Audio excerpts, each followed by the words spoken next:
Welcome inside Raiders press conference live, presented by Intermountain Healthcare. Kevin Bollinger alongside former All-Pro Raider great Eric Allen as we talk about the disappointment of Saturday and losing that playoff game to the Bengals, but also the excitement of knowing this team is right there. Yeah. They're this close. Yeah, just silver lining, today after you get over the disappointment of the loss on Saturday. And again, you look around the league and you see all these blowouts, you know that this Raiders team belonged, right?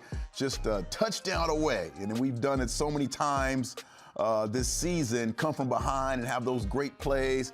Just seems like it was a kind of the energy was kind of up and down, roller coaster a little bit, and always had confidence, but until that, that ball was picked off there, we always thought, and I thought we had an opportunity. But again, you look at the total season, a winning season, all the adversity, we're able to come through it, but a little bit too much Joe Burrow and not enough loud whistles.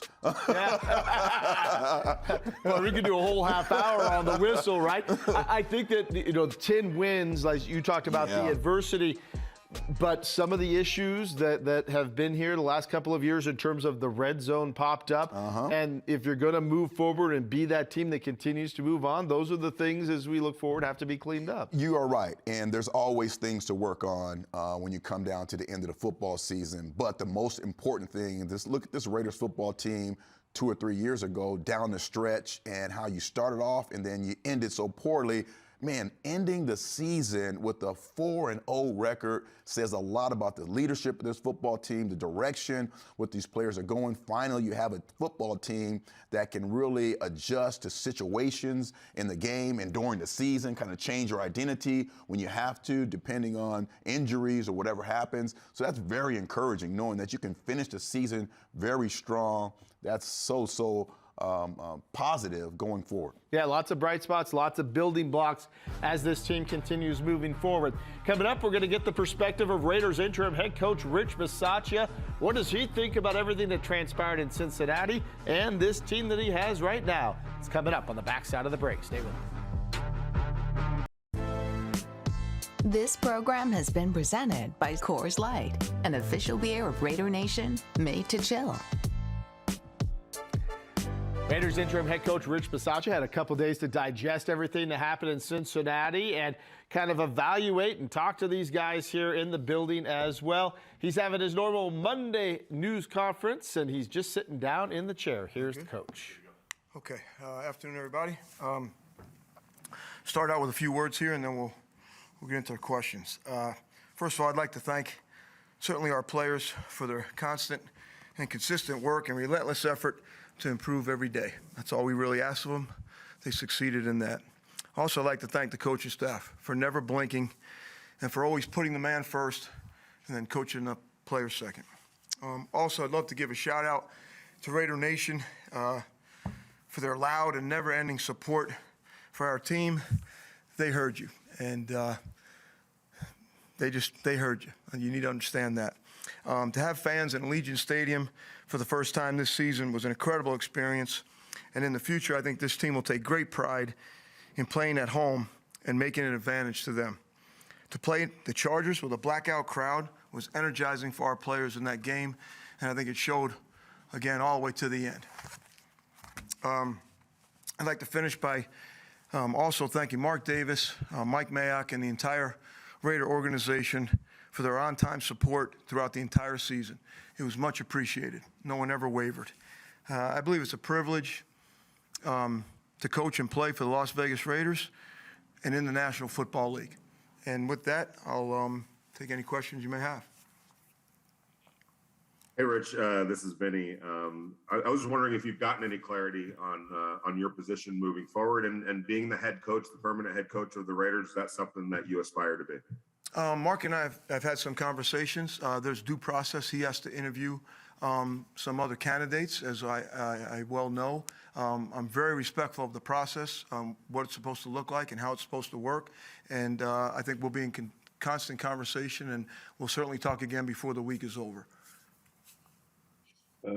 Hey, Rich, Tashawn Reed from The Athletic. Obviously, you didn't expect to be, in a head coaching role coming into this season. What did you learn just from that overall experience, just about yourself as a coach, and how did you kind of grow throughout this experience during the season? Yeah, wow. I just, I guess I learned that I could do the job. You know, I learned that I could have conversations with other coaches to figure out how to possibly win a game and still keep the same role that I had, where you can build a relationship with players and still do the job that I started off with. So I can see now how offensive coordinators can get a head job and still call plays, and defensive coordinators get a head job and still call plays. So I kind of learned that about myself as well. So I'll leave it at that.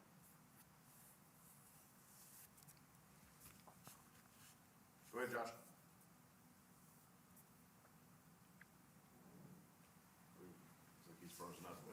Hi, Rich. It's Hondo, and I promise I'm not asking you who stood out on film from the game. But two quick questions from me, please. The first is, I know you don't want to talk about you, but your players have gone to bat wanting you and talking about you being the coach.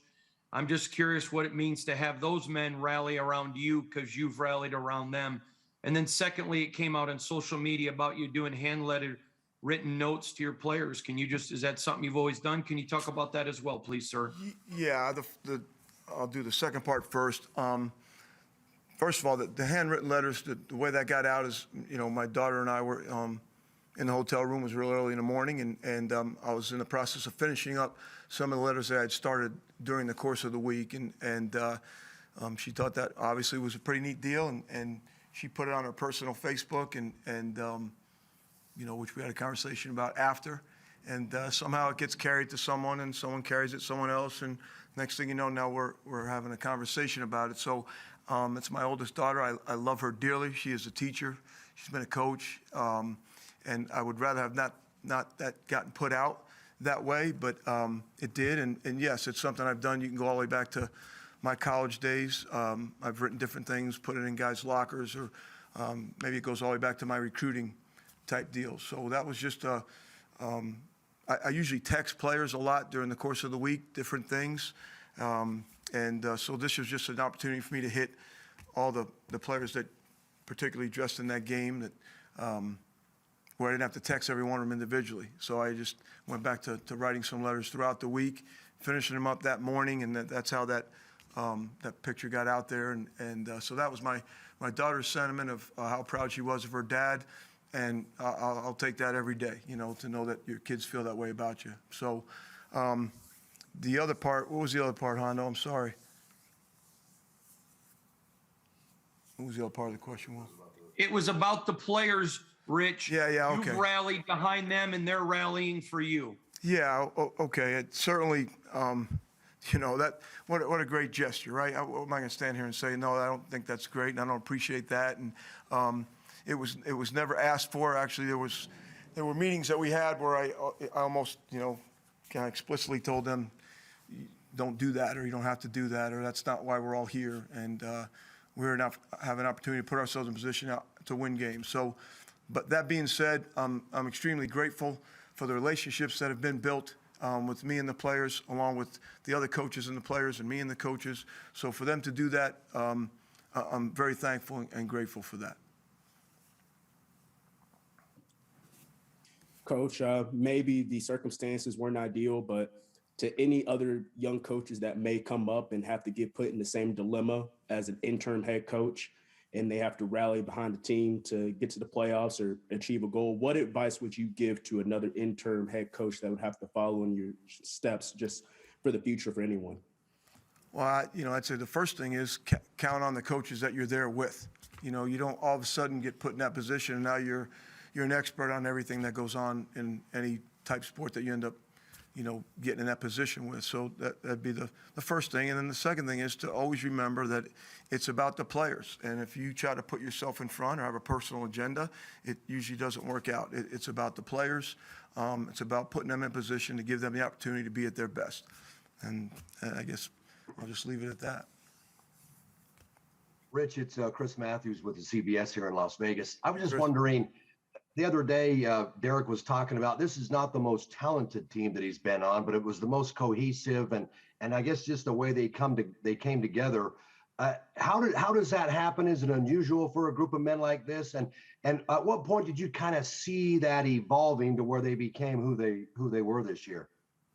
Well, yeah, I do believe it's a very unique. It became a team. You know, as the year went on, I think that's the thing they probably take the most solace in amongst themselves in the locker room, is they feel like across the board, offense, defense, all those guys.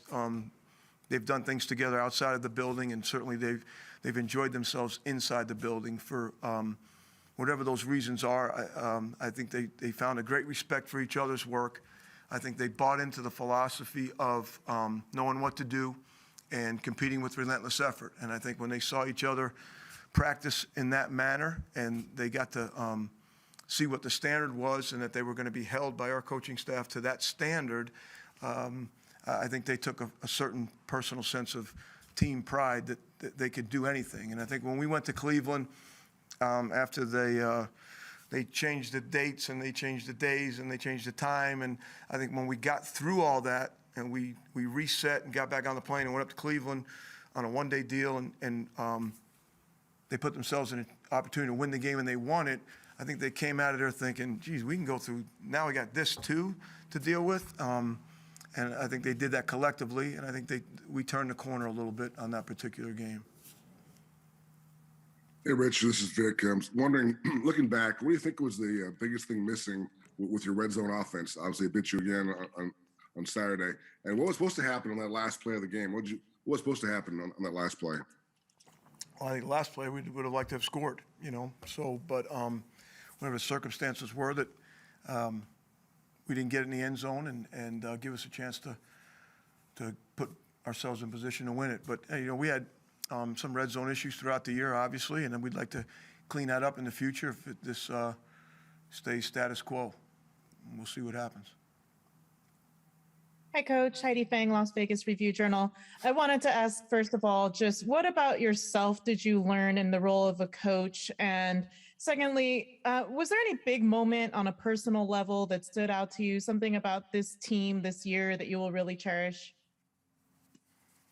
You know, I'm sure I learned a lot of things. I haven't really written them down yet or overthought it. We just kind of got through player interviews. I finished up some of them this morning. But I'd say the locker room after the Charger game, to know that those guys can let all that out, you know, just that emotion that they've gone through all year, and then to put themselves in that position to win it in the end in that fashion, another overtime game, and the emotions that they had for each other, the emotions that they had of maybe, I don't know, a sense of, wow, we really did this together. I think that's probably was the best moment for me throughout the whole year. Hey, Rich, it's Josh at AP. Just the decision to spike the ball with 30 seconds left on that first down at the 9. What went into that? And looking back, were you guys better off maybe trying to get a playoff? Did you have enough time to maybe get 4 plays off instead of 3? Yeah, I think maybe we got a little bit of a communication issue, and I think we'd have been better off trying to get the playoff. Hey, Rich, a lot of guys that we've talked to have talked about the importance of continuity from this point forward. This isn't a situation or a program that needs to be overhauled. They're closer to being a team that not just gets to the playoffs, but advances in the playoffs. How close does that reflect your thoughts? And what do you feel needs to happen for this program to take that next step? Well, I respect their thoughts and their feelings and the way in which they, verbalize those things. And, I think continuity and consistency in any profession is, at times, could be a good thing, right? So, but if we all know what we're skirting around, I'm in the position I'm in. I'm sure Mark and I are going to have more conversations as the week go on, as we did last night, and we'll see how that thing works out. Hey, Rich, it's Paul. Given what you just said, and there is some uncertainty here going forward, how do you personally go about your week? I know you said you're still going to talk to Mark, but do you go forward as if you're going to start like an off-season type program, or do you stop, hit pause, and just kind of exhale? Or do you even have a chance to do that, considering what's at stake? Well, I think the coaches that are under contract, we went through all the player exit interviews with all of our players, and then we're doing the player evaluations, and those will be turned in by Wednesday. And then, as normal, the coaches will have most likely 2 weeks off starting on Thursday, and then we'll figure out from there. But as of right now, the acting head coach, and through my conversations with Mark, and then starting Thursday, the coaches will have that time off, as well as myself, and we'll just wait to see what happens from there. Looks like that's it. Thank you, Coach. Thank you, everyone. Okay, guys. Thank you. All right, that's Raiders interim head coach Rich Bisaccia at his Monday news conference. And obviously, there's a lot of things still up in the air. Yeah. But over these last couple of months, when he was thrust into this role as the interim head coach, I think that we as fans have learned a lot about Rich Bisaccia and what kind of man he is. And you really have to appreciate that, right? And again, because you're having to deal with inside of the building, trying to figure out a way how to get this football team who was struggling in the middle of the season to get to Cleveland. And you heard him say, basically, you know, we were basically doing a one-day trip to get to Cleveland to win that football game, to give ourselves a chance to get into the dance. And for him and his coaching staff to be able to handle all of that on-field adversity, practice tempo, practice time, you're losing players. I mean, just an admirable job from Coach Rich. Did a really amazing job. Then I'm waiting for my letter, me and you. Right? Can we get a letter, Coach? But that's what a head coach does, really, you know, has that personal touch between the players and themselves, kind of separates just from the kind of the player coach that is kind of foreign, right? You want to get to know your coach. You want to get to know your players. It seemed like Coach Rich has done a really absolutely phenomenal job at doing that. You ever get a handwritten note from a coach? No, I have not gotten a handwritten letter from a coach. Still waiting for it. All right, coming up, we're going to start looking at the defense and how they made some huge strides this year and have set the foundation for the future. We're talking Big D straight ahead.